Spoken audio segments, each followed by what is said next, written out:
মেহেরাব রেহমান পৃথিবীর সবচেয়ে কুৎসিত নাম। নামের কি বাহার! রেহমান আবার কি রহমান হলেও একটা কথা ছিল। যেমন তার ব্যবহার আচার আচরণ তেমন তার নাম। যে মানুষটাই কুৎসিত তার নাম আবার সুন্দর হবে কি করে? তোরে না ডাক্তার ফ্রিজের পানি খেতে বারণ করেছে? আমি মায়ের দিকে তাকিয়ে বোতলটা টেবিলে রাখলাম। কয়েক সেকেন্ড তাকিয়ে থেকে অবশিষ্ট পানিটুকু ঢকঢক করে পান করে ফেললাম। হাতের উল্টো পিঠে মুখ মুছে বললাম, বারণ করেছে বলেই খাচ্ছি। দিন দিন ফাজিলের চূড়ান্ত হচ্ছিস। আমাদের কোনো কথাই তো শুনিস না, এখন ডাক্তারের কথাও শুনছিস না। সমস্যা কি তোর? এত অবাধ্য কেন তুই? সমস্যা হচ্ছে ডাক্তার মেহেরাব রেহমান। অন্য কোনো ডাক্তার হলে নিশ্চয়ই নিষেধ শুনতাম। তোমরা আমাকে কেন তার কাছে নিয়ে গেছো? পরিচিত ডাক্তার থাকতে অন্য কারো কাছে যাব কেন? না গেলে নাই, আমার যা ইচ্ছে তাই করব। কর, যা ইচ্ছে কর, আমি আর কিচ্ছু বলবো না। মা রাগ করে প্রস্থান করলেন। আমার বড় আপু পড়ছিল, ওর মাস্টার্সের ফাইনাল পরীক্ষা চলছে, তাই বাবু নিয়ে চলে এসেছে এখানে। আপু বই বন্ধ করে শুধালো, মেহেরাব ভাইয়ার ওপর তুমি তো রাগ কেন? লোকটা ভীষণ অসভ্য আপু, সর্বদা মেয়ে মানুষের সাথে লটকে থাকে। কই, আমি তো কখনো দেখলাম না। দেখবে কি করে? তোমার দুই নয়নের তো শুধু দুলাভাইয়ের বসবাস, তার মধ্যে তোমার আছে একটা ক্যাসেট। ক্যাসেটই সামলাবে নাকি? কে কার সাথে লটকে থাকে সেসব দেখবে। যদি কোনো বিয়ে বাড়ির অনুষ্ঠানে যাই, সেখানে সে মহান ব্যক্তি থাকবেই, আর তিনি থাকবেন মানে চতুর্দিকে মেয়েদের আনাগোনা। দেখলে মনে হবে সে মিষ্টি আর চারিপাশে মাছি ভো ভো করছে। এখানের দোষটা কোথায়? ও চারপাশের মেয়েরা থাকে, ও তো মেয়েদের পেছনে ঘোরে না। এইখানেই তো তার দোষ আপু। সে কি পারে না সেখান থেকে সরে যেতে? আবার প্রতি শুক্রবারে দেখি মাঠে ফুটবল খেলে, ক্রিকেট খেলে, মেয়েরা হাঁটতে বের হলে হা করে তাকিয়ে থাকে। তখন কি সে পারে না খেলা বাদ দিয়ে বাড়িতে চলে আসতে? 6টার দিন টানা হসপিটালে ডিউটি করিস, একটা দিন তো রেস্টেরও দরকার আছে। কিন্তু না, বান্দা রেস্ট নেবে না। আর রেস্ট নিলে মেয়েদেরই বা দেখবে কিভাবে? একটু আগে তার কাছ থেকে এলাম। কি হয়েছে জানো? একজন নার্স পারে না শুধু তার কোলে গিয়ে বসে, তখন সে একদম চুপ। কেন, তখন কি সে পারতো না নার্সকে ধমক দিতে? অথচ তাকে ধমক না দিয়ে কাকে ধমক দিল জানো? আমাকে। মাকে বলে আমি নাকি বেশি বেশি আইসক্রিম, কোক আর ঠান্ডা পানি খেয়ে ঠান্ডা লাগিয়েছি। আমার ঠান্ডা লাগুক, ঠান্ডার 14 গোষ্ঠী লাগুক, তাতে ওই ডাক্তার ব্যাটার কি? আমি কি খাবো কি খাবো না সেগুলোর মেনু ঠিক করে দেওয়া সে কে? পুষ্পিতা থাম, তুমি যেটা করছিস সেটা বাড়াবাড়ি। সব সময় সিচুয়েশনে একরকম থাকে না। তাছাড়া সে আমাদের প্রতিবেশী, বড় ভাইয়ের মতো। সে কি করুক তাতে আমাদের কি? তুই কেন রাগ করে নিজের ক্ষতি করবি? ফ্রিজের পানি এত খাস না। ভাইয়ের মতো না ছায়ের মতো? সে ছায়ের মতোও না। ছাই উড়ালেও তো অমূল্য রতন পাওয়ার সম্ভাবনা থাকে। ভাব সম্প্রসারণে পড়নি, যেখানে দেখিবে ছাই উড়াইয়া দেখো তাই পাইলেও পাইতে পারো অমূল্য রতন। কিন্তু তারে উড়াইলে আর ফিরেই পাবো না, মেয়েদের নিয়ে গুম হয়ে যাবে। আই জাস্ট হেট হিম। আমি তাকে একদম পছন্দ করি না। তাতে তার কি? তোর পছন্দ করা না করা তার কিছুই আসে যাবে না। রাইট, তেমনি তার বারণ করাতেও আমার কিছু যায় আসে না। আমার যা ইচ্ছা তাই করব। মাও তো পারমিশন দিয়ে গেল, সুতরাং তুমি এখন আমায় নিয়ে মাথা না ঘামিয়ে পড়া শুরু করব। একটু পরে তোমার ক্যাসেট ঘুম থেকে উঠে কান্নাকাটি করে সারা বাড়ি মাথায় তুলে ফেলবে। আপু রেগে আগুন গরম দৃষ্টিতে তাকিয়ে বলল, তোর মতো ঘাটতেরা যার কপালে জুটবে তার জীবনটাই শেষ। আমি আপুর কথায় পাত্তা দিলাম না। ফ্রিজ থেকে কোকের বোতল নিয়ে বারান্দায় চলে গেলাম। রাগে পুরো শরীর আমার রিরি করছে। বেটা ডাক্তার গুনে গুনে আমার চেয়ে 8 বছরের বড়, কিন্তু দেখলে মনে হয় 20 বছরের টকবকে যুবক। যেমন তার কণ্ঠস্বর তেমন তার সৌন্দর্য। একটা ছেলেকে আল্লাহ এত কেন সুন্দর বানাবে? বিকেলে মেহেরাব ভাইয়ের ভাতিজি টুম্পা আমার কাছে পড়তে এলো। ওর হাতে অনেকগুলো চকলেট। কিছু চকলেট আমাকে দিয়ে বলল, আন্টি, এগুলো চাচু তোমাকে দিয়েছে। আমি যত্ন করে নখে নেল পলিশ পরছিলাম। টুম্পার কথা শুনে ওর দিকে তাকিয়ে বললাম, আমার জন্য চকলেট? টুম্পা ওপর নিচ মাথা ঝাঁকালো। আমি গম্ভীর ভান ধরে বললাম, ওই লটকা লটকি লোককে বলে দেবে আমি কোনো বাচ্চা নই, আমার জন্য যেন আর কখনো চকলেট না পাঠায়। আমি যেন ভুল কিছু ভেবেছি কিংবা ভুল কিছু বলেছি এবং সেটা সংশোধন করার জন্য দায়ে টুম্পা তড়িঘড়ি করে বলল, লতা লতি কি আন্টি? চকলেট তো আমার চাচু পাঠিয়েছে। আমি ভ্রু কুঞ্চন করে বললাম, লতকা লতি না, কথাটা হবে লটকা লটকি। আর কথাটি তোমার চাচুকেই বলেছি। আমার চাচুর নাম তো মেয়রাব। তোমার চাচু যখন হয়েছিল তখন তো আর তোমার দাদা দাদি জানতেন না যে ভবিষ্যতে তোমার চাচু লটকালটকির স্বভাব হবে। টুম্পা মুখটা গোমড়া করে বলল। এটার মানে কি আন্টি? একটুখানি চুপ থেকে বলল, এটার মানে হচ্ছে মহৎ লোক, ভালো লোক। এখন তাড়াতাড়ি অঙ্ক বই বের করো। কালকে যে লসাগু গসাগু করতে দিয়েছিলাম করেছো? খাতা বের করো দেখি। ঘন্টাখানেক পড়িয়ে টুম্পাকে ছেড়ে দিলাম। তার মিনিট দুয়েকের মাঝে লটকালটকি সাহেব আমাদের বাড়িতে এলেন। চোখে মুখে দুর্দান্ত রাগ। ঘটনা কি এখনো ঠিক বুঝতে পারছি না। তিনি গম্ভীর হয়ে আমাকে বললেন, ছাদে এসো তো, কথা আছে। ঠান্ডায় আমার অবস্থা নাজেহাল। আমি তার দিকে ফিরেই হাঁচি দিয়ে বললাম, এখানেই বলুন। দেখে হাঁচি দিতে পারো না নাকি? আর এখানে বললে তোমারই সমস্যা হবে। আমি বাঁকা দৃষ্টিতে তাকিয়ে বোঝার চেষ্টা করলাম ঘটনা কি। পরক্ষণেই বললাম, ঠিক আছে আপনি যান, আমি আসছি। জলদি, আমার হাতে বেশি সময় নেই। বলে তিনি ধূপ ধাপ সিঁড়ি বেয়ে ছাদে চলে গেলেন। আমার মেজাজটা চটে গেল তার কথার ধরনে। ভাবখানা এমন যেন তিনি দেশের প্রাইম মিনিস্টার। হাতে সময় কম তো অমন নষ্ট ঘড়ি পরে এখানে আসা কেন? সময় বেশি আছে এমন ঘড়ি ব্যবহার করা যায় না? আমি বিড়বিড় করতে করতে ফ্রিজের কাছে গেলাম। এক হাতে পানির বোতল আর অন্য হাতে কোকের বোতল নিয়ে ফ্রিজ আটকানোর সময় পাশ থেকে আপু বলল, একটু আগেই কতগুলো ঠান্ডা পানি আর কেক খেলি, এখন আবার এগুলো নিয়ে কোথায় যাচ্ছিস? একজন বিশেষ লোককে জ্বালিয়ে পুড়িয়ে ভস্য করতে। আমি কোক খেতে খেতে ছাদে গেলাম। মেহরাব ভাইয়ের পরনে ধবধবে সাদা রঙের শার্ট, দেখতে সুন্দর লাগছে। এমন ভাবনা মনে আসতেই মনকে কড়া শাসন করতে লাগলাম। তিনি আমাকে দেখে যার পরানায় অবাক হয়ে বললেন, এসব কি? চোখে সমস্যা নাকি? দেখেন না, পানি আর কোক। ঠান্ডায় গলার অবস্থা কি হয়েছে খেয়াল করেছো? এর মধ্যে আবার কোক, ঠান্ডা পানি খাচ্ছ? হ্যাঁ খাচ্ছি।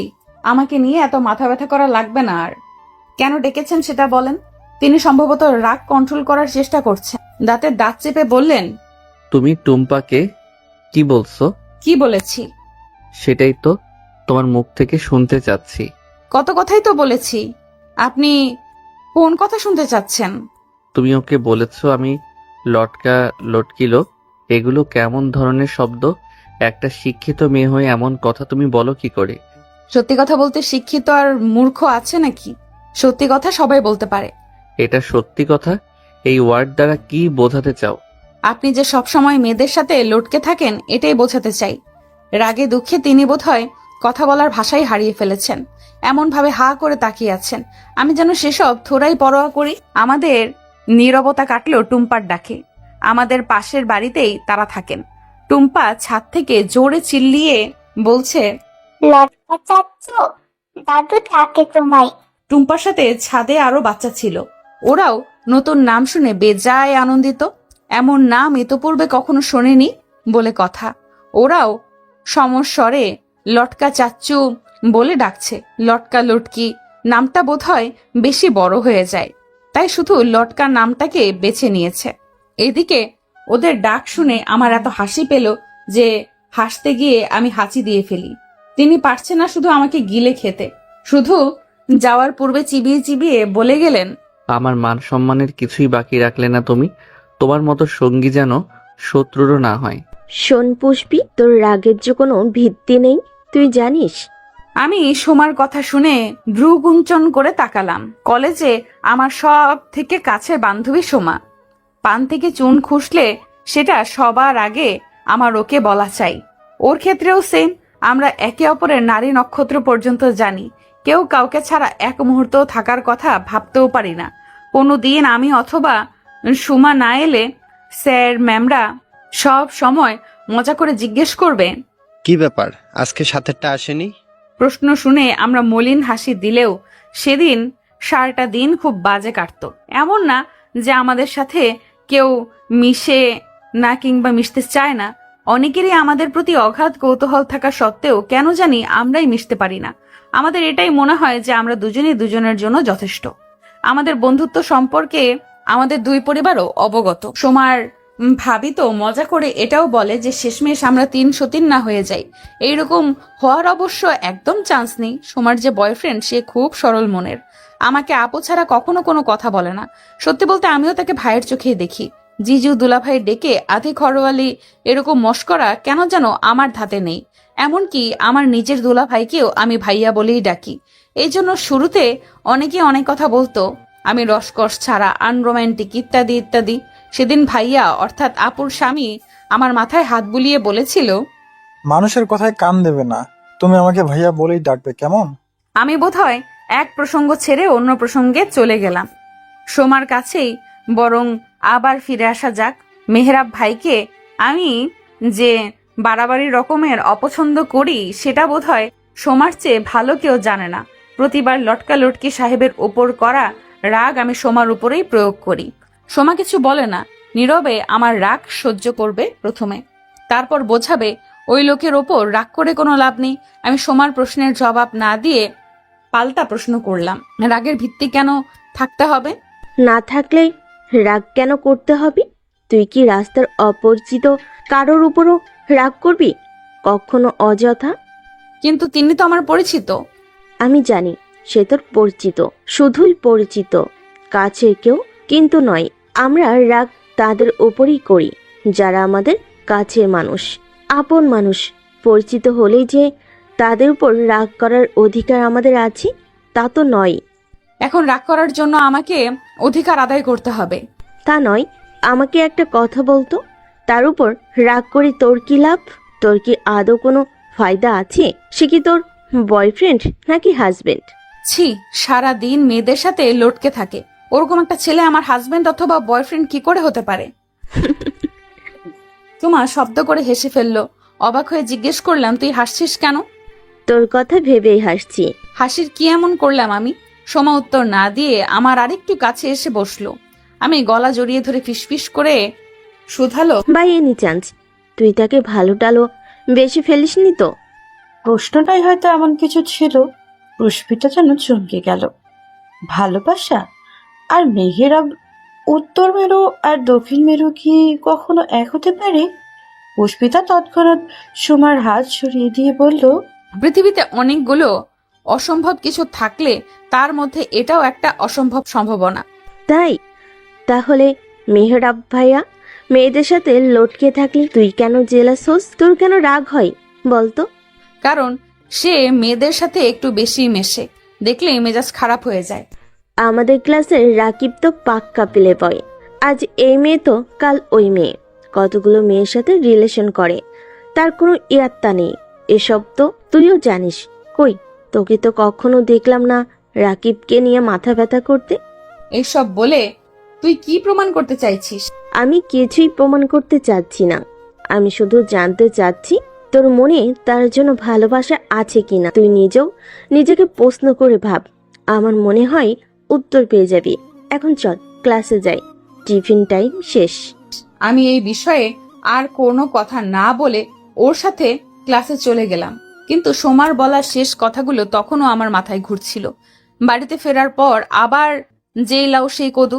সন্ধ্যায় ছাদে কাপড় আনতে গিয়ে দেখি লটকা লটকি সাহেব ফোনে যেন কার সাথে লটকে আছেন, কথা বলছেন হেসে হেসে। পারছে না শুধু হেসে ছাদের ফ্লোরে গড়াগড়ি খেতে। বিরক্তিকর লোক একটা। কিছুদিন পরের কথা, আপুর পরীক্ষা শেষ হয়েছে গতকাল। আজ ভাইয়ার আসার কথা ছিল আপুকে নিয়ে, কিন্তু গতকাল রাত থেকে সে বিছানায় পড়ে আছে। তাই আর কয়দিন আপুকে আমাদের বাসায় থাকতে বলল। কিন্তু ভাইয়া অসুস্থ শুনে আপু অস্থির হয়ে পড়েছে। এমন হওয়ারই কথা, ভালোবেসে বিয়ে করেছে দুজন। আমার আপু যতটা না ভালোবাসে তার চেয়েও বেশি ভাইয়া ভালোবাসে। দুজনে দুজনকে চোখে হারায়। পরীক্ষার এই কয়টা দিন আপু আমাদের বাড়িতে থাকলেও মন তো পড়েছিল ভাইয়ার কাছেই। ভাইয়ার অফিস দূরে বলে ওরা আলাদা ফ্ল্যাটে থাকে। আপু এখানে মানে বাসায় ভাইয়া ডাকে। দেখাশোনা করার মতো কেউ নেই। ভাইয়া অসুস্থ শুনেই আপু ব্যাগপত্র সব গোছানো শুরু করেছে। বাবা সকালেই অফিসে চলে গেছে। 6 মাসের বাবু আবার এত ব্যাগ নিয়ে আপু তো একা যেতে পারবে না। তাই কলেজে ফোন দিয়ে আমাকে মা বাড়িতে নিয়ে এসেছে। এখন আপুর সাথে আমিই যাব। মা যেতে পারবো, কিন্তু মা চলে গেলে আবার বাবার খাওয়া দাওয়ার কষ্ট হবে, কারণ আমি এখনো রান্না বান্না রপ্ত করতে পারিনি। একটা প্লেট ধুয়েও বাড়িতে খেতে হয় না আমার। সেই মেয়ে কি আর বাড়ি সামলাতে পারবে? তাই আপুর সঙ্গে আমি রওনা দিলাম। বাড়ি ফিরে আপু ভাইয়াকে নিয়ে ব্যস্ত হয়ে পড়ে।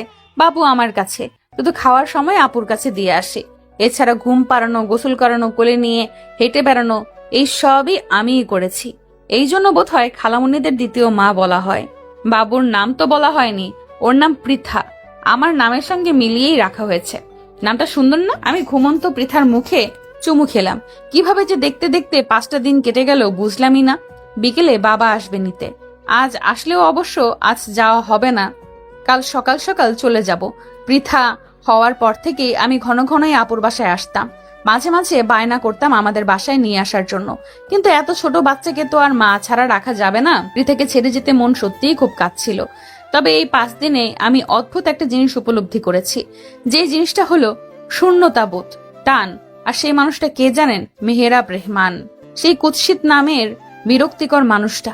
সারাক্ষণ মেয়েদের সাথে লটকে থাকা মানুষটাকে কেন যে এত মিস করেছি আমি নিজেও সেটা জানি না।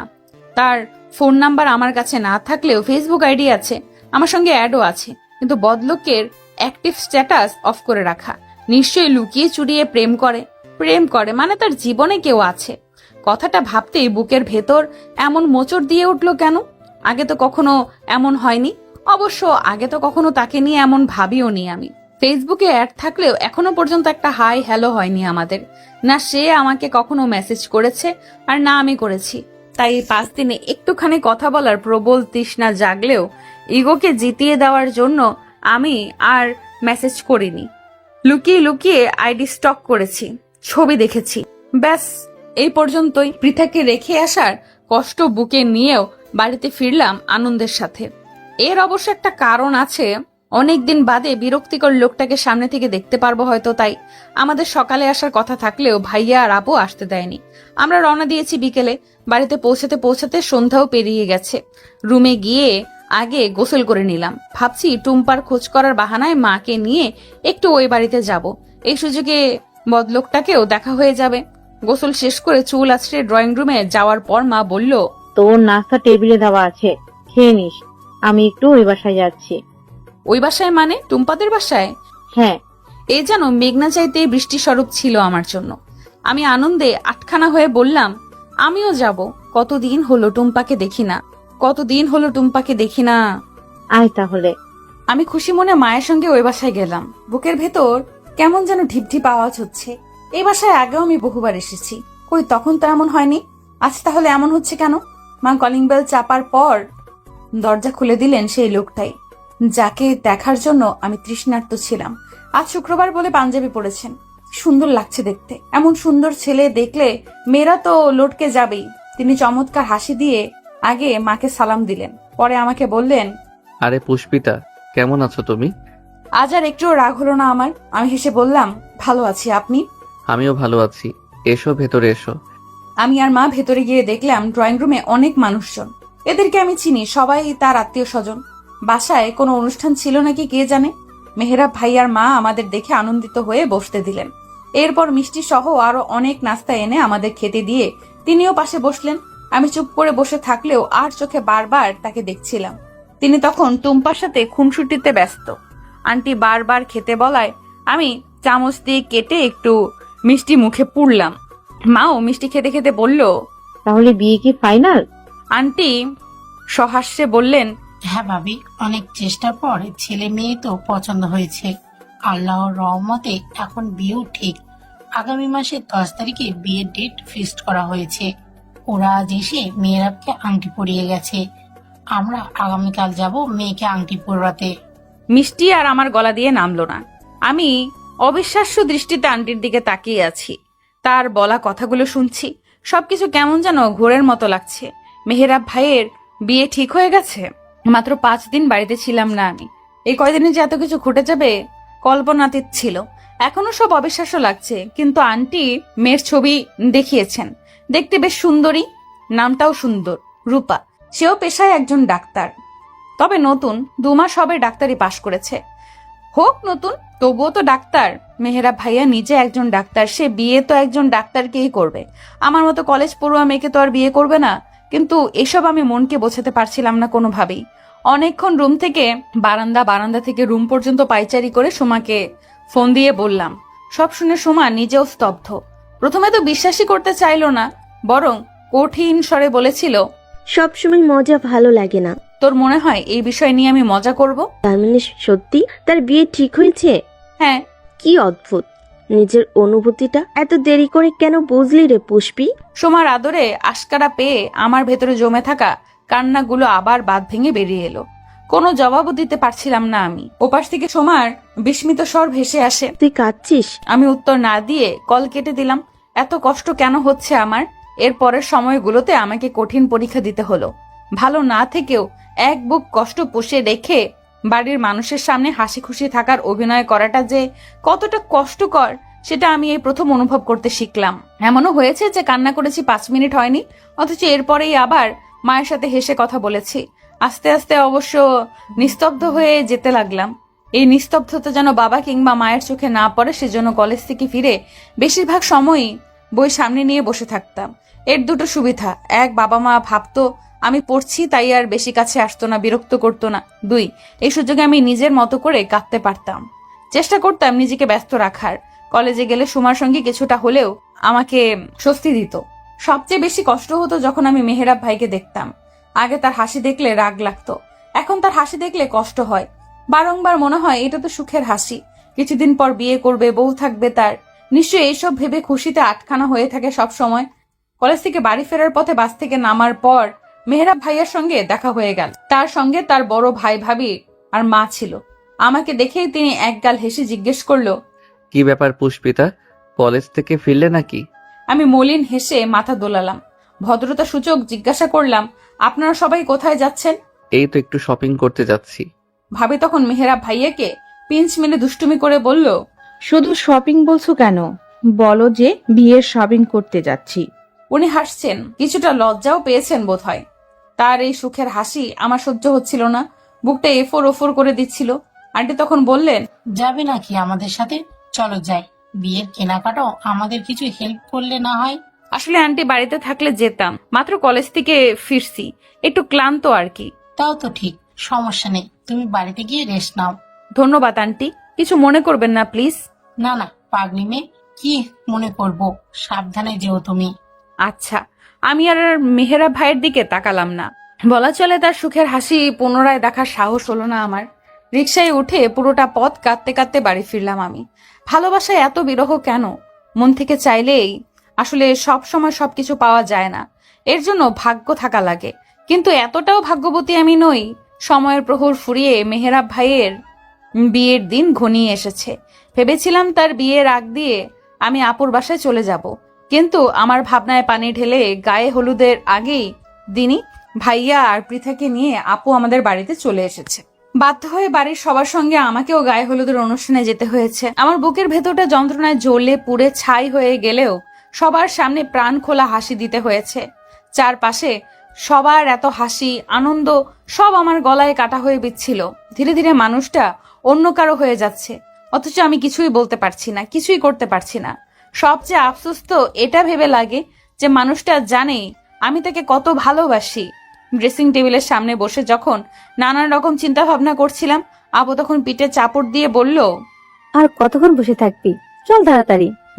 মেহেরাব ভাইয়ের সাথে বরযাত্রী আমরাও যাচ্ছি।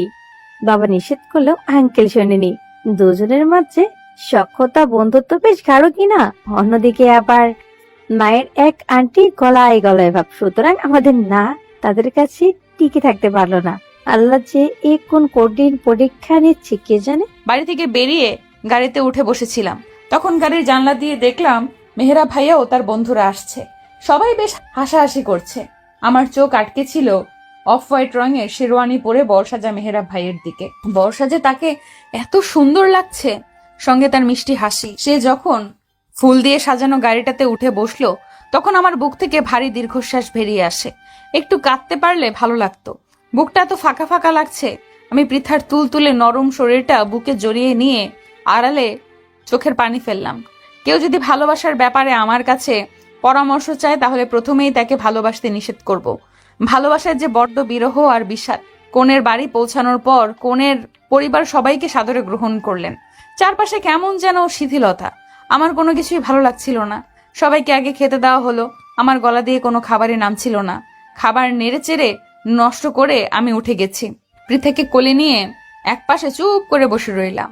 আর মাত্র কিছু সময়ের ব্যবধান, এরপরে সে চিরদিনের জন্য অন্য কারোর হয়ে যাবে। অথচ আমি একটাবার নিজের মনের কথাটাও বলতে পারলাম না। সবার খাওয়া দাওয়ার পাট চুকে যাওয়ার পর কাজী সাহেব যখন বিয়ে পড়ানোর ব্যাপারে এগোতে চাইলেন, তখনই শরীর শীতল করার মতো খবর পেলাম কোণে নেই। বরযাত্রী পৌঁছানোর আগেই সকালে পালিয়ে গেছে। কিন্তু এ কথা তারা কিভাবে বলবেন বুঝতে পারছিলেন না। তারা আঙ্কেলের হাত ধরে ক্ষমা চাইলেন, অনুনয় বিনয় করলেন। এই খবরে কার কেমন মনের অবস্থা হলো জানি না, তবে আমি এত বেশি খুশি হয়েছি যে ইচ্ছে করছিল এই নীরব পরিবেশে গান ছেড়ে একা একাই নাচি। মেয়ের এমন কর্মকাণ্ডে কনের পরিবার লজ্জিত, তার ক্ষমা চাওয়ারও মুখ নেই। বড় মেয়ের বদলে এখন তারা তাদের ছোট মেয়ে স্বর্ণালীর সাথে মেহেরাব ভাইয়ার বিয়ে দিতে চাচ্ছে। এ কথা শুনে আমার খুশি উবে গেল, মেজাজ গেল চোটে। এটা কেমন ধরনের কথা হলো? আমি মেহেরাব ভাইয়ার দিকে তাকালাম। রূপা আপু পালিয়েছে কথাটা শোনার পর যেমন স্তব্ধ হয়েছিল, এখনো সেরকমই আছো। স্বর্ণালীর সাথে বিয়ের কথা শুনে বিশেষ কোনো পরিবর্তন হলো না। আঙ্কেল বেশ কিছুক্ষণ চুপ করে থেকে বললেন, ঠিক আছে, আমি একটু ছেলের সঙ্গে আলাদা কথা বলে ভেবে জানাতে চাই। কনের পরিবার রাজি হয়ে গেল। বরযাত্রী সবাইকে আলাদা কথা বলার সুযোগ দিয়ে কনের পরিবার, আত্মীয় স্বজন সবাই চলে গেলেন। এখন সবাই আলাপ আলোচনা করছে কি করা যায়। সবার আঙ্কেল মেহেরা ভাইকে জিজ্ঞাসা করলেন, তুমি কি চাও? আমার ভীষণ ভয় হতে লাগলো। তিনি যদি রাজি হয়ে যান, আমি আর কিছুই ভাবতে পারছিলাম না। আমার মাথাও কাজ করছিল না। শুধু একটা জিনিসই আমার মস্তিষ্কে গেঁথেছিল যে এই সুযোগটা আমাকে কাজে লাগাতে হবে, নিজের মনের কথা জানাতে হবে। ময়মুরব্বী সব ভুলে গিয়ে লজ্জা শরমের মাথা খেয়ে আমি বললাম মেহেরা ভাইয়ের সামনে গিয়ে, আমি আপনাকে ভালোবাসি। উপস্থিত সবার রিয়াকশন কেমন হলো আমি জানি না, মাথা তুলে তাকাতেও পারছি না। শুধু এতক্ষণ যে চাপা আলাপ আলোচনা চলছিল সেই সব থেমে গেছে। আমার দৃষ্টি নত। সেই মুহূর্তে হাতে টান পড়লো আমার। ফিরে তাকানোর পূর্বেই মা আমার গালে সজোরে থাপ্পড় দিয়ে বলল, মাথা ঠিক আছে তোর? আরো একটা থাপ্পড় দেওয়ার পূর্বেই মেহেরাব ভাইয়ার বাবা আটকে ফেললেন। আমার চোখের পানি মুছে দিয়ে মাথায় হাত বুলিয়ে বললেন, আমার ছেলেকে ভালোবাসিস? বেশ তো, তাহলে তুইও হবি আমার মেহরাবের বউ। আমি বিস্মিত হয়ে তাকালাম। তিনি আমার বাবাকে উদ্দেশ্য করে বললেন, কিরে, তোর মেয়েকে আমার পুত্রবধূ বানানোর অনুমতি দিবি না? বাবা তৎক্ষণাৎ কোনো উত্তর না দিলেও পরে ঠিকই রাজি হয়ে গেলেন। আঙ্কেল কনের পরিবারকে সব বুঝিয়ে বললেন, এমনিতেই মেয়ে পালিয়ে যাওয়ায় তাদের লজ্জার শেষ নেই। এখন তো আর ছোট মেয়েকে বিয়ে দেওয়ার জন্য জোর করতে পারেন না, তাই ইচ্ছে হোক কিংবা অনিচ্ছায় তারা কোনো টু শব্দও করলো না। কিছু কাছের আত্মীয় স্বজন মেহেরাব ভাইয়ার বন্ধু বাদে বাকি বরযাত্রীদের বাড়িতে পাঠিয়ে দেওয়া হলো। যারা ছিল তাদের এবং কাজীকে নিয়েই কাজী অফিসে গিয়ে বিয়ে পড়িয়ে দিল আমাদের।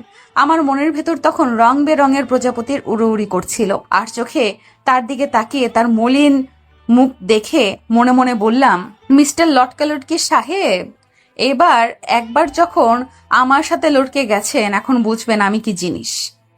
এতদিন শুনে এসেছি বিয়ের পর নাকি অনেক কিছু বদলে যায়, বিশেষ করে বদলে যায় একটি মেয়ে, বদলে যায় তার পরবর্তী গোটা জীবন।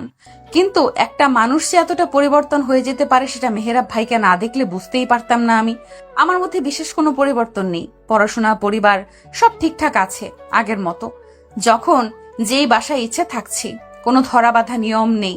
তবে বিয়ের প্রায় একটা সপ্তাহ ভীষণ ব্যস্ততায় কেটেছে। দুই পরিবারের আত্মীয় স্বজনরা দলে দলে এসেছে। যতটা সম্ভব আপ্যায়নের ব্যবস্থা করা হয়েছে সবার। সবাই আবার চলে যেতেই সবকিছু স্বাভাবিক হয়ে গেছিল।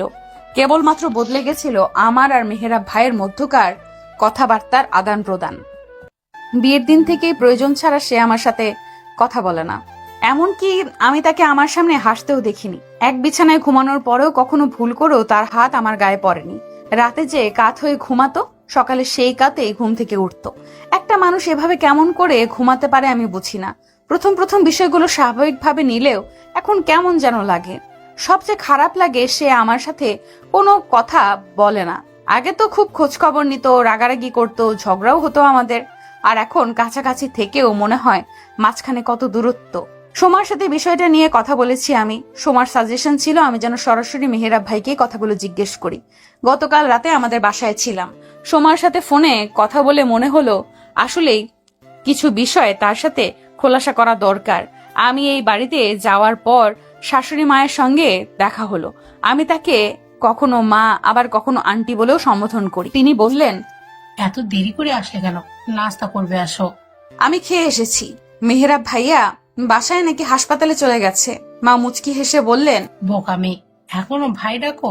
আমি কিছুটা লজ্জা পেয়ে মাথা নত করে ফেললাম। মা বললেন, ঘরেই আছে, বের হবে একটু পর। আচ্ছা বলে আমি রুমে গেলাম। তিনি রেডি হচ্ছিলেন। একবার দরজায় আমার দিকে তাকিয়ে আবার নিজের কাজে ব্যস্ত হয়ে পড়লেন।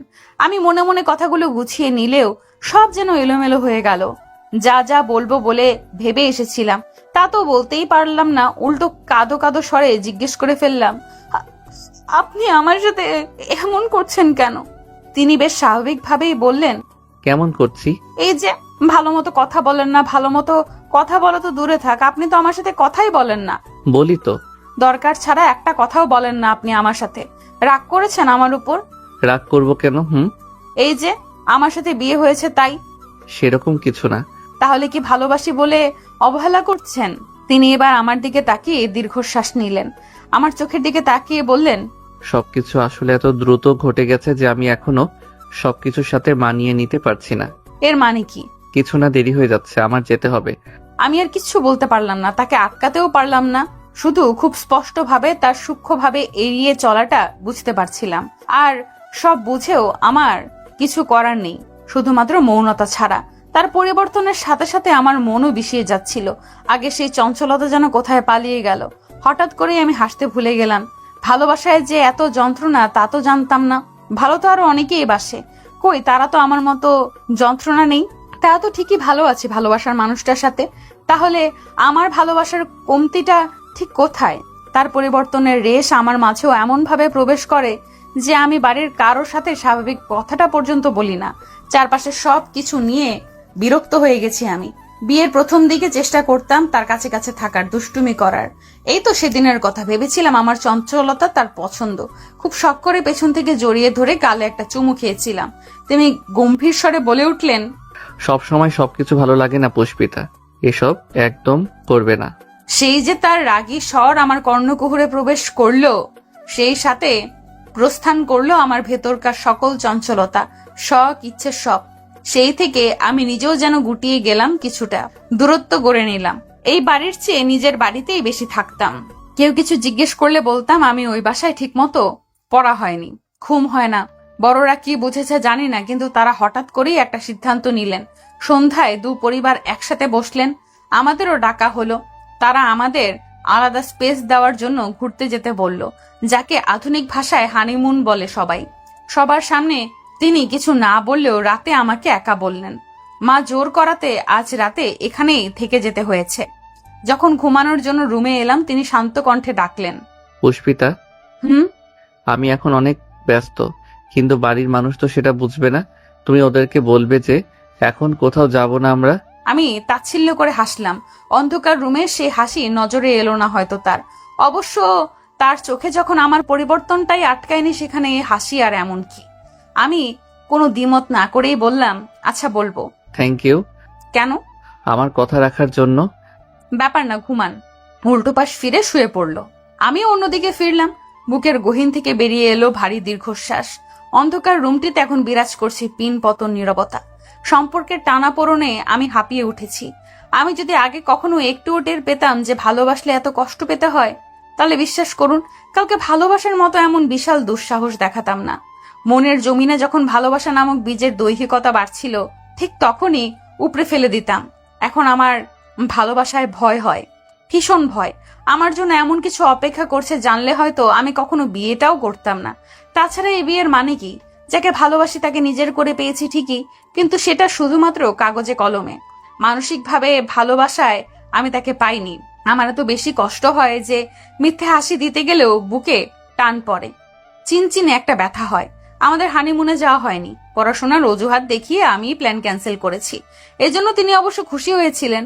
পরের দিন রাতেও দিয়েছিলেন শুষ্ক ধন্যবাদ। আমি শুধু হাসি। এই হাসি আনন্দের নয়, বিষাদের। পরের সপ্তাহ থেকে আমার টেস্ট পরীক্ষা, কিন্তু আমি কিছুই পারি না। সারাক্ষণ বইয়ে মুখ বুজে থাকলে কি হবে? পড়া তো আর আমার হয় না।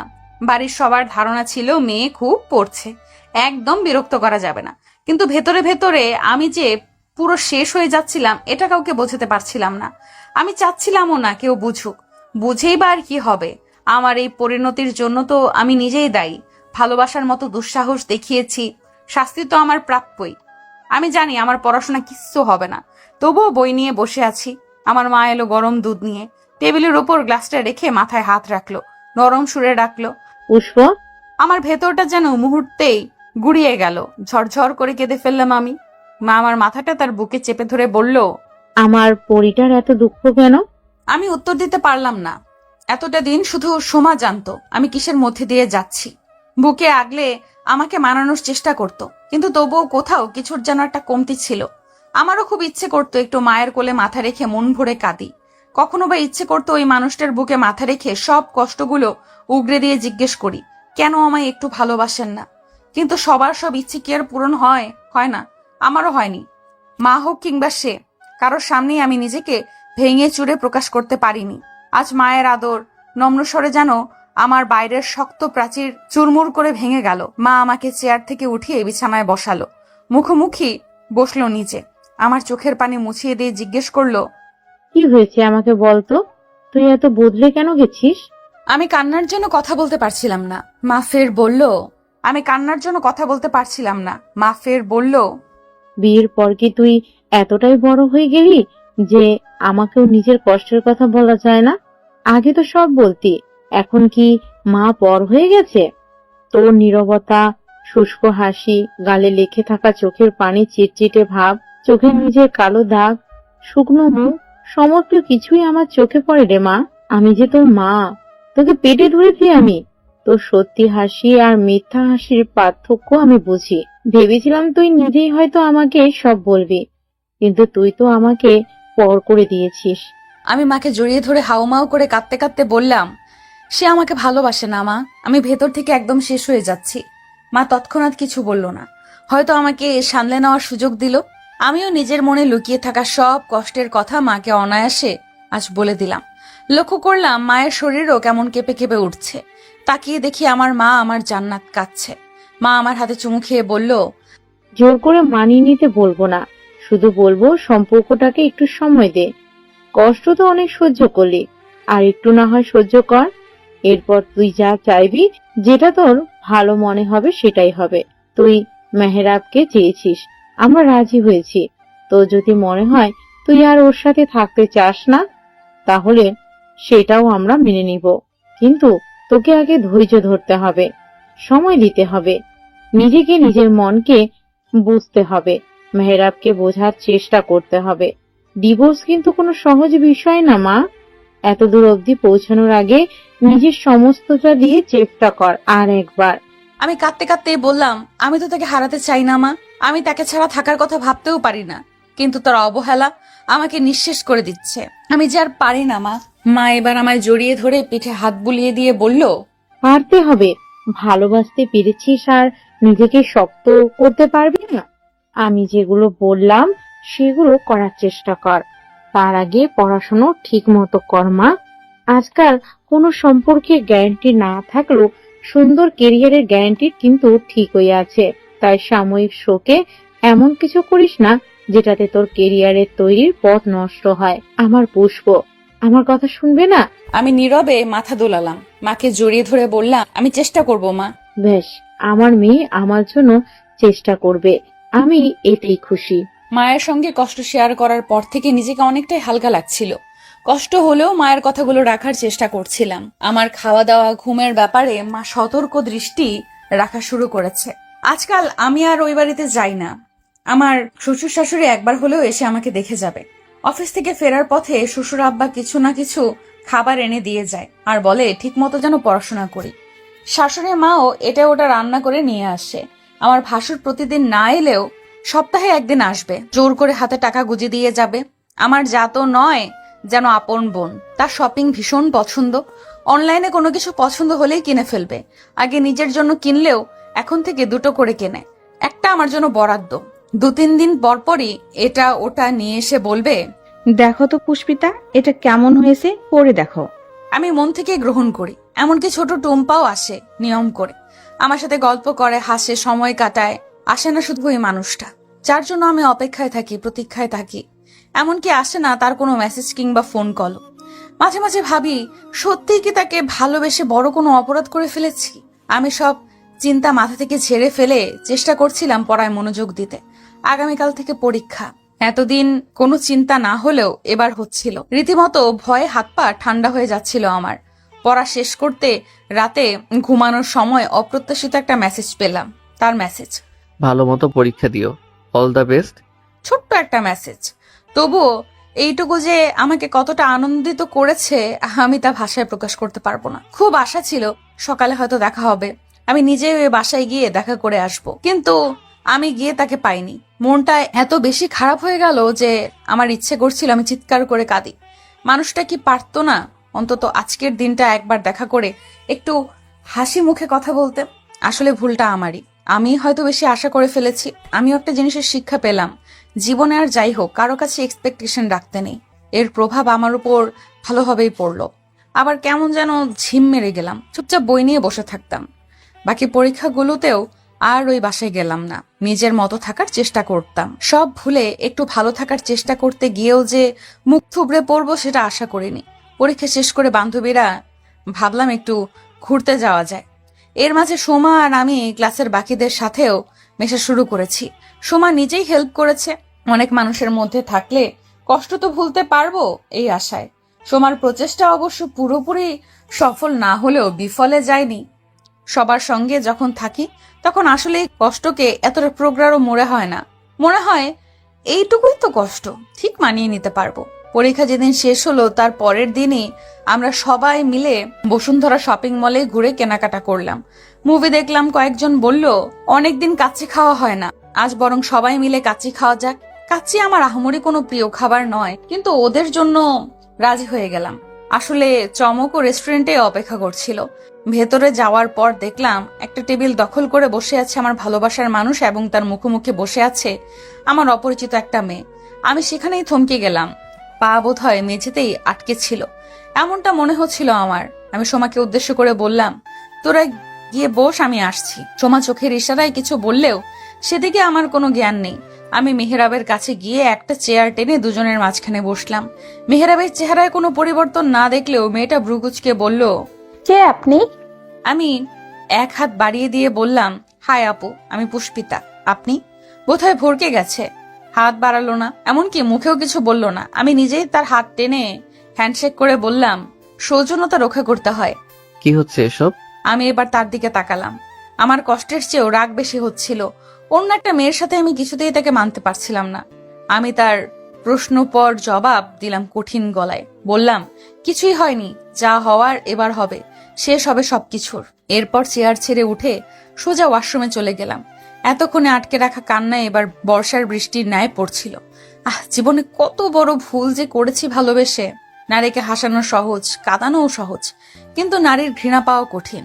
আর এই কঠিন জীবনটা যদি একবার হয়ে যায় তাহলে সেই নারীর ভালোবাসা পাওয়াও কঠিন। আমার মনে কি তবে ঘৃণা তৈরি হতে শুরু করেছে? আয়নার দিকে তাকিয়ে নিজের লেপ্টে যাওয়া কাজল চোখে তাকিয়ে এই প্রশ্নটা সবার আগে মাথায় এলো। প্রথমে ভেবেছিলাম আমি এখান থেকে চলে যাব, পরে মনে হলো আমি কেন যাব? আমি তো এতটাও দুর্বল নই। আমি তো কোনো অপরাধ করিনি, অন্যায় করিনি, কোনো ভুল করিনি, তবে আমি কেন পালাবো? হ্যাঁ, ভুল করার মাঝে যদি কোনো ভুল হয়ে থাকে তাহলে হয়তো সেটি ওই মানুষটিকে ভালোবাসা। আমি চোখের পানি মুছে মুছে পানির ছাপটা দিলাম। বড় বড় শ্বাস নিয়ে নিজেকে স্বাভাবিক করার চেষ্টা করলাম। ঠোঁটে জোরপূর্বক টানলাম মিথ্যা হাসি। তারপর বান্ধবীদের কাছে ফিরে এসে আড্ডায় যোগ দিলাম। আমার এই অভিনয়টুকু আর কেউ না বুঝলেও যে সোমার দৃষ্টি এড়িয়ে যায়নি সেটা আমি ওর চাহনি দেখিয়ে বুঝেছি। আমাদের আগে মেহেরাব এবং সেই মেয়েটা রেস্টুরেন্ট থেকে চলে গেছে। বাড়ি ফেরার সময় আমি আর সোমা আলাদা এসেছি। নিজেকে কোনোভাবেই আটকে রাখতে পারিনি। যতই বলি পোড়া মন যেন কোনো কথাই শোনে না। ঠিক ওই মানুষটার দহনে জ্বলে পুড়ে ছাই হয়ে যায়। মানে চোখের বাধাও। এত কেঁদেও কি চোখ দুটো ক্লান্ত হয় না?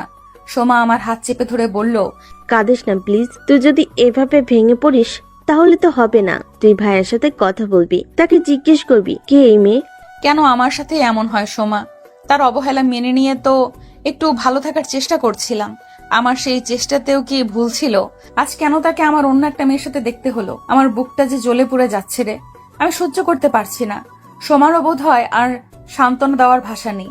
শুধু আমার মাথাটা টেনে ওর কাঁধে রেখে এক হাতে জড়িয়ে ধরলো আমায়। আমাকে বাড়িতে পৌঁছে দিয়েও ও বাড়ি ফিরেছে। আমি আমাদের বাসায় না ঢুকে মেহেরাবদের বাসায় ঢুকলাম। আমার ধারণা ছিল সে বাসায় নেই, না থাকাটাও স্বাভাবিক ছিল, কিন্তু ভাবি যখন দরজা খুলে দিয়ে বলল, আরে পুষ্পিতা, কি ব্যাপার বলো তো? আজ তোমার বর আগে বাড়িতে ফিরলো, আবার তুমিও অনেক দিন পর এলে এই বাড়িতে। আমি তখন অবাক না হয়ে পারলাম না। কাঠিন্যতা লুকিয়ে হাসার বৃথা চেষ্টা করলাম। ভাবি আমাকে যাওয়ার জন্য জায়গা করে দিল। আমি কোন রকম ভদ্রতা দেখালাম না, দরজায় নকও করলাম না, সোজা চাপিয়ে রাখা দরজা খুলে ভেতরে ঢুকে গেলাম। তিনি ল্যাপটপ নিয়ে বোধহয় কোনো কাজ করছিলেন। আমাকে দেখে তার মাঝে কোনো ভাবাবেগ দেখা গেল না, একদম ভাবলেশীন। আমি সোজা কাজের কথায় চলে এলাম। বললাম, আপনার সঙ্গে আমার কথা আছে। তিনি ল্যাপটপ থেকে চোখ না ফিরিয়ে বললেন, বলো, শুনছি। কাজ রাখেন এখন। আমি তো শুনতে পাচ্ছি, তাই না? আমার ধৈর্যের বাঁধ ভেঙে যাচ্ছিল। ল্যাপটপ কেড়ে নিয়ে বিছানার এক সাইডে ফেলে বললাম, আপনার সমস্যা কি আমায় বলেন। তিনি বেশ শান্ত কণ্ঠে বললেন, কোনো সমস্যা তো নেই। সমস্যা না থাকলে এমন করছেন কেন? বিয়ের পর থেকে আমাকে ইগনোর করে যাচ্ছেন কেন? কি করেছি আমি? আপনাকে ভালোবাসা ভুল ছিল আমার?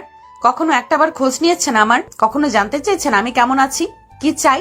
আস্তে কথা বলো, বাড়িতে মা ভাবি আছে। কেন আস্তে কথা বলবো? তারাও জানুক তাদের ছেলে কতটা দায়িত্ববান, তারাও শুনুক তাদের ছেলে ঘরে বউ রেখে রেস্টুরেন্টে মেয়ে নিয়ে ঘুরে বেড়ায়। তিনি আমার কথার মাঝেই ঘরের দরজা আটকে দিলেন। বললেন, তুমি একটু শান্ত হও। আমি শান্ত হওয়ার বদলে আরো রেগে গেলাম। চিৎকার করে বললাম, শান্ত হব? আমি শান্ত হব? কিভাবে আমাকে শান্ত হতে বলেন আপনি? আপনার কোনো ধারণাই নেই কতটা কষ্ট আপনি আমাকে প্রতিটা মুহূর্তে দিয়ে যাচ্ছেন। নতুন করে এখন আবার ওই মেয়েটাকে যোগ করলেন। আর কত কষ্ট দেবেন আমাকে? কত কষ্ট দিলে আপনার শান্তি হবে? কে ওই মেয়ে আমাকে বলেন আপনি? কেন আপনি আমার সাথে এমন করছেন? আমাকে যদি মানতে এতই আপত্তি, তাহলে কেন বিয়ে করলেন? তখন কেন বলে দিলেন না আপনি আমাকে বিয়ে করবেন না?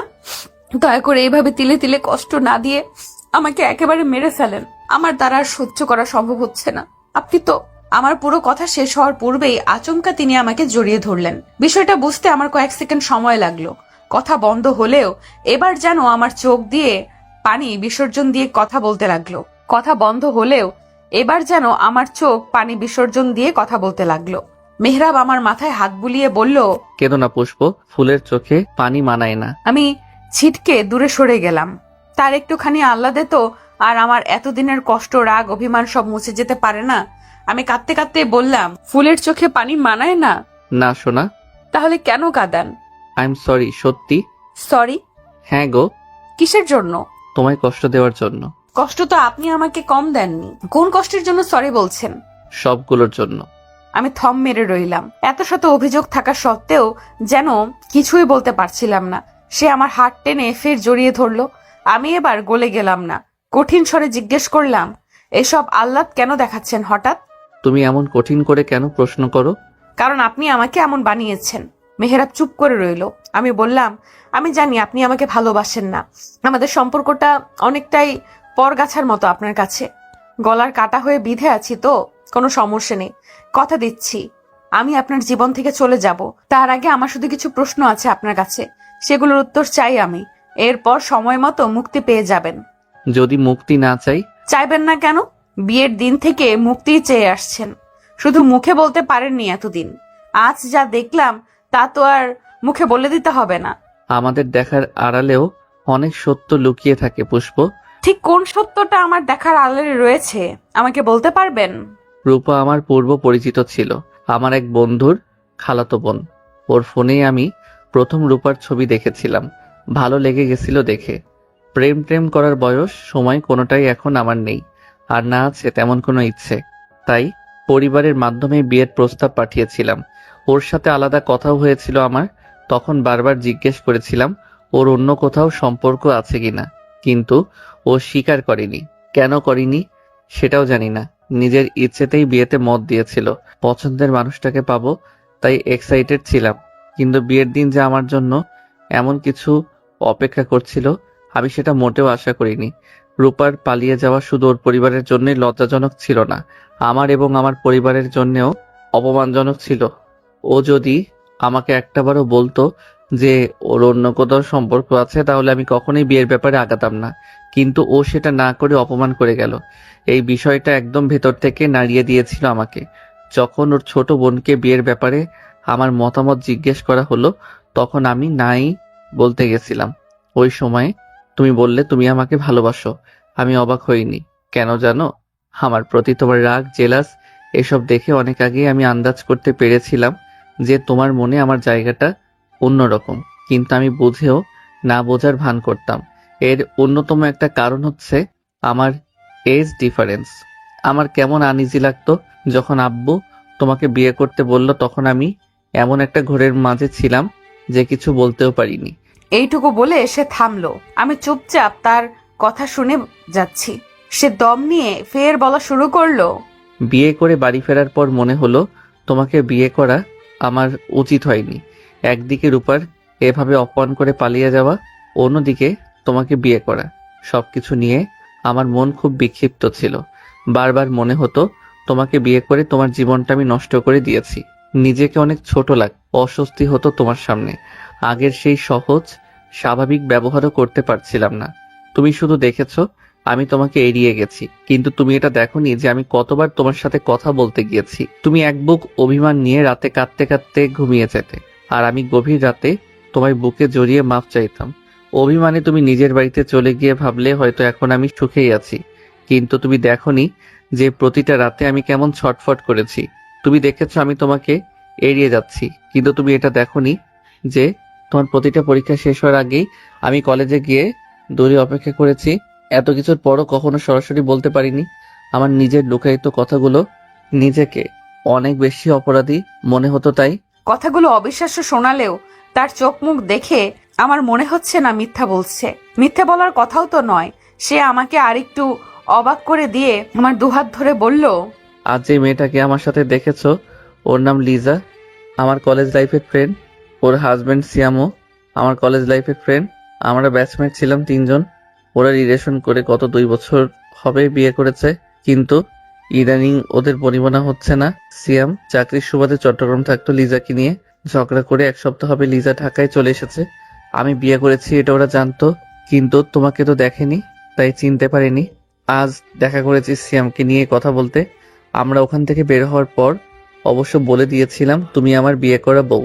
ও তখনই তোমার সাথে আবার কথা বলতে চেয়েছিল, তোমার ভুল ভাঙতে চেয়েছিল, কিন্তু আমি দেইনি। কেন জানো? আমি মুখে কিছু না বলে জিজ্ঞাসু দৃষ্টিতে তাকালাম। সে মৃদু হেসে বলল, কারণ আমি জানতাম এ বিষয়ে কথা বলার জন্য হলেও তুমি আমার কাছে আসবে। হয়তো আমার ইগো বেশি, এজন্য হয়তো আমি যেচে তোমার কাছে যেতে পারিনি, নিজেকে তোমার সামনে প্রকাশ করতে পারিনি। তাই এই সুযোগটাও আমি হাতছাড়া করতে চাইনি। তাই সব কাজ রেখে এই সময়ে আমি বাসায় বসে আছি, শুধু তোমার অপেক্ষায়। আমি অবাক বিস্ময়ে তাকিয়ে আছি। সে আবার 2 হাতের পিঠে চুমু খেয়ে আমার দুগালে হাত রেখে বলল, আমি তোমাকে হারাতে চাই না পুষ্প, ভালোবাসি তোমাকে আমার প্রিয় ফুল। নিজেকে নিয়ন্ত্রণে রাখা আর সম্ভব হচ্ছিল না। ঠিকই কেঁদে ফেললাম এবার। সে আমাকে বুকে জড়িয়ে বলল, তোমার প্রতি অনেক অন্যায় করে ফেলেছি আমি, সেজন্য আমি অনুতপ্ত। আমাকে তুমি ক্ষমা করে দাও ফুল। আমি কাঁদতে কাঁদতেই তাকে শক্ত করে জড়িয়ে ধরে বললাম, আপনি খুব খারাপ, খুব। আমি আপনাকে কখনো ক্ষমা করব না, কখনো না। সে হেসে বলল, তাই ঠিক আছে, ক্ষমা করতে হবে না। তোমাকে কষ্ট দেওয়ার অপরাধে তুমি না হয় আমার সাথে সারা জীবন থেকে শাস্তি দিয়ে যেও, আমি সেই শাস্তি মাথা পেতে নেব, তবু আমাকে ছেড়ে যেও না। কেন যাব না? আপনি তো চাইতেন আমি যেন চলে যাই। না, আমি এমনটা কখনোই চাইতাম না। তবে এটাও ভাবিনি যে এভাবে তুমি আমার মনে জায়গা করে নেবে। তোমাকে দেওয়া কষ্টগুলো যে ভালোবাসা হয়ে আমার মনে জন্ম নেবে, এটা কে ভেবেছিল বলো? আপনি একটা খারাপ লোক। আমি আপনাকে ভালোবাসি না। ভালোবাসো না তাতেই যেভাবে জড়িয়ে ধরে রেখেছো, ভালোবাসলে না জানি কি করতে। এ কথা শুনে আমি তাকে ছেড়ে দিলেও সে আমাকে ছাড়লো না। আমি রাগ দেখিয়ে নিজেকে ছাড়ানোর চেষ্টা করে বললাম, ছেড়ে দিন আমাকে। এখন তার সেটা সম্ভব নয়। একবার যখন এবার হাত ধরেছি, তখন মৃত্যুর আগে আর ছাড়ছি না। আমাকে এরপর আর কিছু বলার সুযোগ না দিয়েই গভীর চুমু এঁকে দিল আমার ওষ্ঠদয়ে। আমি গুটিয়ে গেলাম। শান্ত হয়ে গেল আমার রাগী অভিমানী মন। মিশে গেলাম তার বুকে। খুশিতে আনন্দে কাঁদতে কাঁদতে বললাম, আপনাকে ছেড়ে আমি কি করে থাকবো? ভালোবাসি তো আমি। ভালো তো আমিও বাসি। মৌনতা কাটিয়ে এবার পূর্ণতা দেই চলো সম্পর্কটাকে। আমি তার কথা না বুঝে জিজ্ঞাসু দৃষ্টিতে তাকাতেই সে বলল, বোঝনি?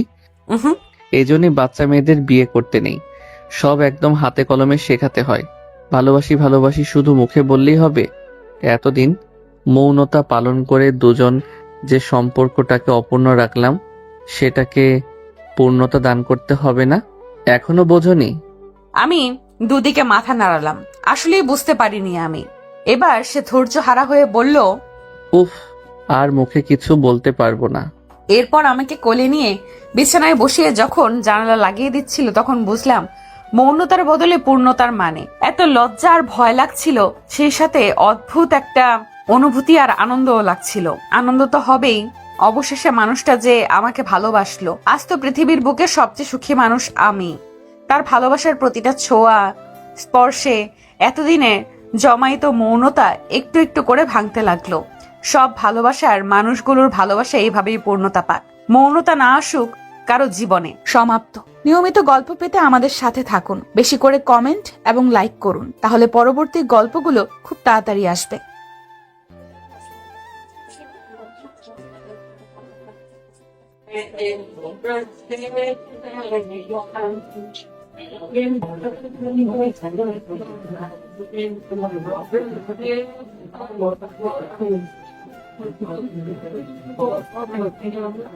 Yeah.